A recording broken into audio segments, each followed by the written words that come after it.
Hello friends, आइए start करते हैं एक नया topic. Work and energy chapter 8 से है और ये बेस्ड ऑन होगा एच.सी. वर्मा कॉन्सेप्ट ऑफ फिजिक्स पे। तो सबसे पहला जो पॉइंट है वो डील करेंगे आज काइनेटिक एनर्जी, उसके बाद work and work energy theorem. और जो वर्क है और वर्क एनर्जी थ्योरम ये किससे रिलेटेड है? काइनेटिक एनर्जी से। तो सबसे पहले देखिए यहाँ पे कि काइनेटिक एनर्जी को आप कैसे डिफाइन करते हैं। काइनेटिक एनर्जी को शॉर्ट में के ई या के से भी हम रिप्रेजेंट करते हैं। और kinetic energy basically kinetic energy का अगर हम फॉर्मूला देखें तो के इजकल टू या के ई इजकल टू हाफ एम भी स्क्वायर से हम इसको फार्मूला को बतलाते हैं। इस फार्मूला से ही आपको काइनेटिक एनर्जी के बारे में बहुत सारी जानकारी निकालनी है। जैसे कि काइनेटिक एनर्जी किस पे डिपेंड करेगा, तो इससे आपको पता चल गया कि ये डिपेंड करेगा मास पे। अगर दो ऑब्जेक्ट है और एक का मास ज़्यादा और एक का मास कम है, ठीक है, और दोनों की अगर स्पीड सेम हो जाए, v और v दोनों की स्पीड, तो देखिए काइनेटिक एनर्जी डायरेक्टली प्रोपोर्शनल हो गया मास का। तो जिसका मास ज़्यादा फॉर कांस्टेंट v के लिए, तो जिसका मास ज़्यादा होगा उसका काइनेटिक एनर्जी ज़्यादा होगा। फिर इसी फार्मूला से देखिए कि काइनेटिक एनर्जी डायरेक्टली प्रोपोर्शनल है स्पीड के स्क्वायर का। मतलब अगर दो सेम पार्टिकल है तो जिसमें जिसका स्पीड जिसका ज़्यादा होगा उसकी काइनेटिक एनर्जी ज़्यादा होगी। अब जो काइनेटिक एनर्जी है वो काइनेटिक एनर्जी बेसिकली किसी पार्टिकल की एनर्जी है। पार्टिकल कोई रेस्ट में है, ठीक है, और एक मोशन में है। तो जो मोशन में होगा उसकी एनर्जी रेस्ट वाले से ज़्यादा होगी। तो इस स्पीड के कारण इसका एक एनर्जी का जो कैरेक्टराइजेशन हो गया, तो उसको हम बोलते हैं काइनेटिक एनर्जी। मतलब के कारण मोशन के कारण, स्पीड के कारण, वेलोसिटी के कारण जो energy by virtue of motion, energy by virtue of motion, इसको हम बोलते हैं काइनेटिक एनर्जी। ठीक है। अब काइनेटिक एनर्जी आप देखेंगे तो अगर हम एक पार्टिकल के बारे में बात करें जिसका मास m है, स्पीड v है, तो इसका काइनेटिक एनर्जी कितना होगा? Half m v square. लेकिन अगर कोई एक बड़ा ऑब्जेक्ट लें तो जिसमें क्या होता है, बहुत सारे पार्टिकल होते हैं, तो इसकी काइनेटिक एनर्जी कितनी होगी? ठीक है, इस तरह से। तो इन सब का अगर आपको एनर्जी पता है तो इस ऑब्जेक्ट की भी काइनेटिक एनर्जी पता कर सकते हैं। तो उसमें हम क्या करते हैं कि काइनेटिक एनर्जी जो के है वो हो जाता है सिग्मा में summation of half M I V I के स्क्वायर, जहाँ ये ith पार्टिकल है और v1 v2 v3 v4 इस तरह से स्पीड है सारे पार्टिकल का।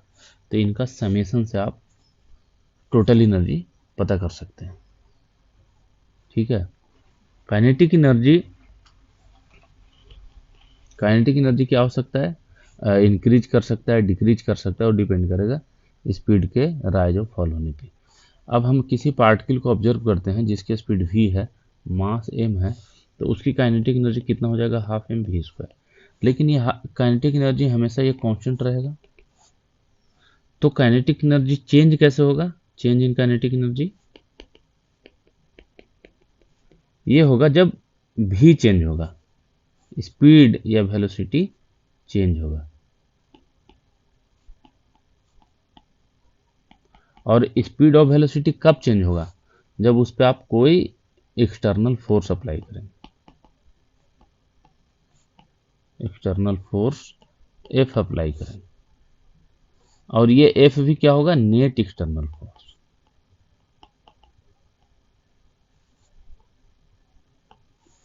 मान लीजिए इस पार्टिकल पे एक फोर्स F1 लग रहा है, एक फोर्स F2 लग रहा है, तो रिजल्टेंट फोर्स F रिजल्टेंट आप लेंगे F1 और F2 का।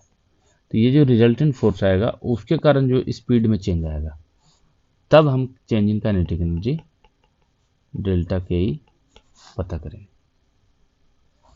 ठीक है।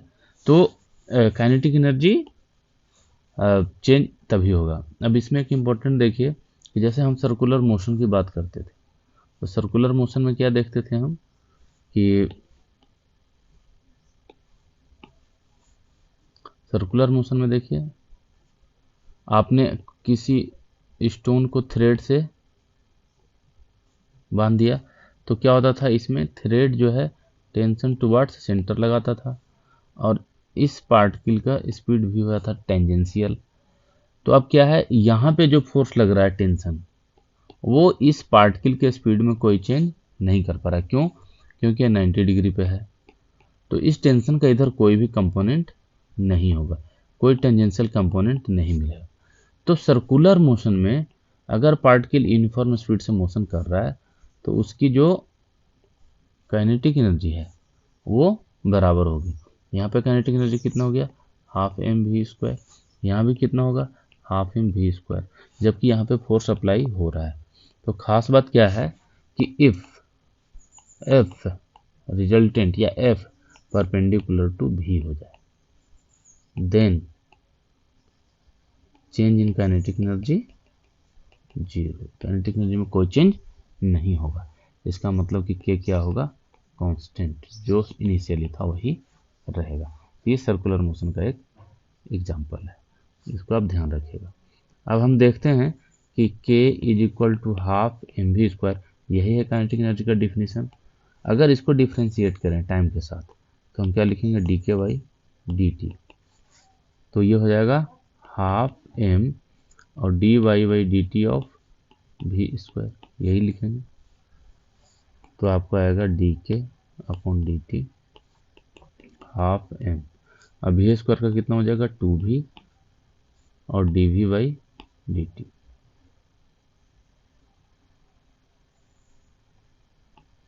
इस तरह से, ठीक है। तो यहाँ पे अब आप देखेंगे कि ये m2 जो है कैंसिल आउट हो जाएगा, तो आपको यहाँ से क्या मिल जाएगा, d K by d t is equal to m और डी बाई डी टी क्या होगा, एक्सेलरेशन, और v, इसी को और चेंज करेंगे तो आपको मिल जाएगा d K by d t is equal to mass into acceleration क्या हो जाएगा, फोर्स, और v। ये जो f है ये कौन सा फोर्स होना चाहिए, काइनेटिक एनर्जी में ये चेंज बतला रहे हैं D K by d T, तो f क्या होना चाहिए, टेंजेंशियल फोर्स, और v इस तरह। तो ये बड़ा इंपॉर्टेंट। अब ये कोई मास है जिसकी स्पीड v है, लेकिन इस पर फोर्स जो है ना तो परपेंडिकुलर है और ना ही टेंजेंशियल है। मान लीजिए कि किसी एंगल थीटा से लग रहा है, तो यहाँ पे क्या लिखेंगे, फिर हम इसको इस तरह से लिखेंगे कि d K by d t is equal to, तो एफ टेंजेंशियल यहाँ पे कितना हो जाएगा, इस डायरेक्शन में जो फोर्स लगेगा वही टेंजेंशियल होगा, एफ कॉस थीटा। तो यहाँ पे आप लिखेंगे एफ कॉस थीटा भी, ये बेसिकली अब क्या हो गया, एफ वी कॉस थीटा। तो मतलब एफ का वेलोसिटी के साथ डॉट प्रोडक्ट, तो काइनेटिक एनर्जी डॉट प्रोडक्ट से डिफाइन हो गया। इसका मतलब काइनेटिक एनर्जी क्या हो गया, स्केलर क्वांटिटी,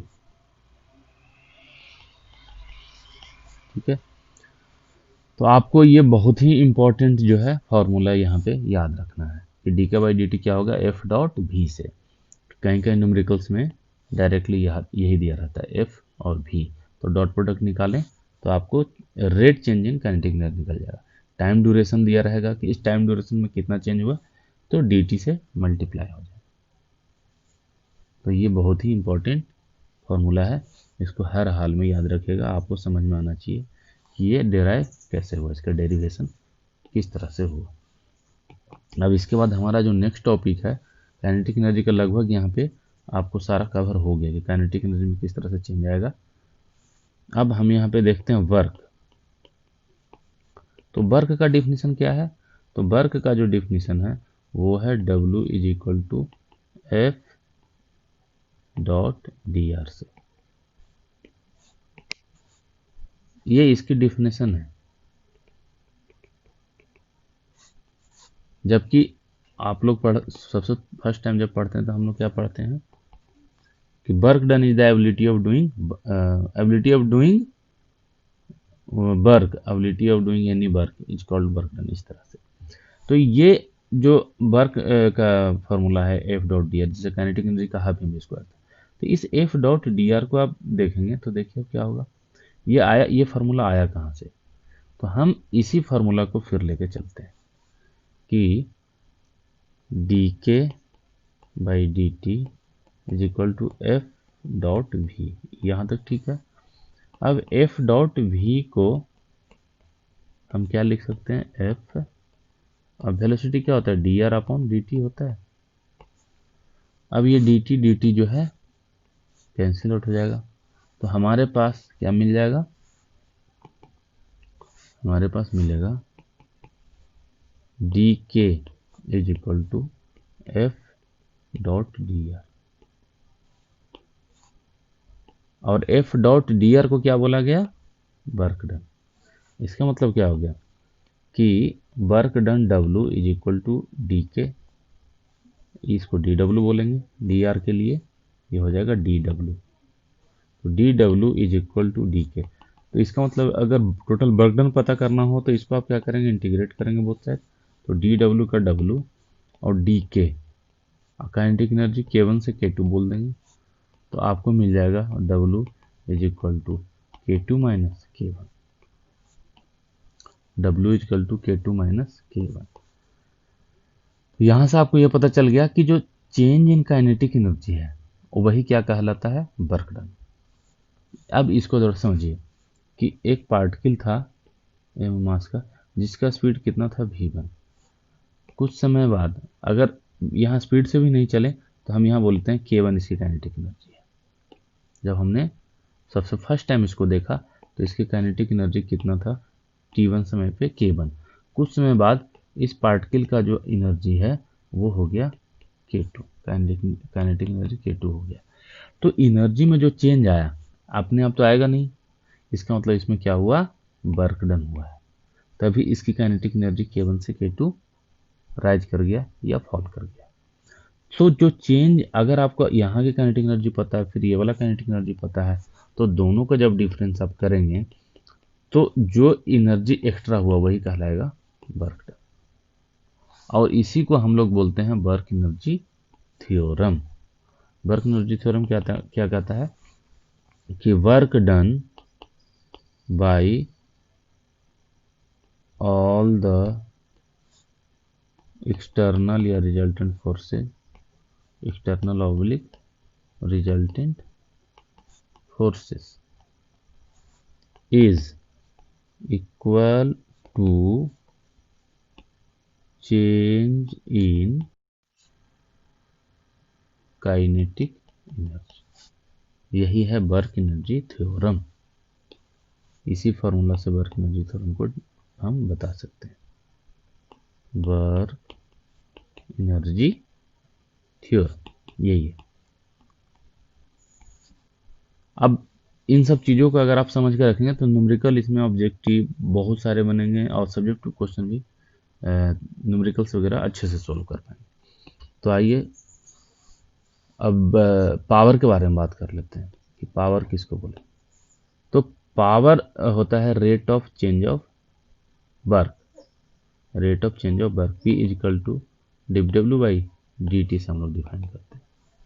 तो डी डब्ल्यू आपने देखा क्या हुआ, तो डी डब्ल्यू हमारा आया था डी के, ठीक है, d W is equal to d K by d t.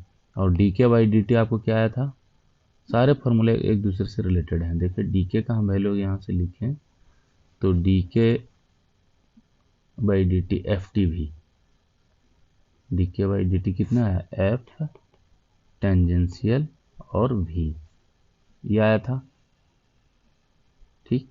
और वेक्टर फॉर्म में लिखते हैं तो पावर को लिखेंगे d K by d t is equal to F dot v से।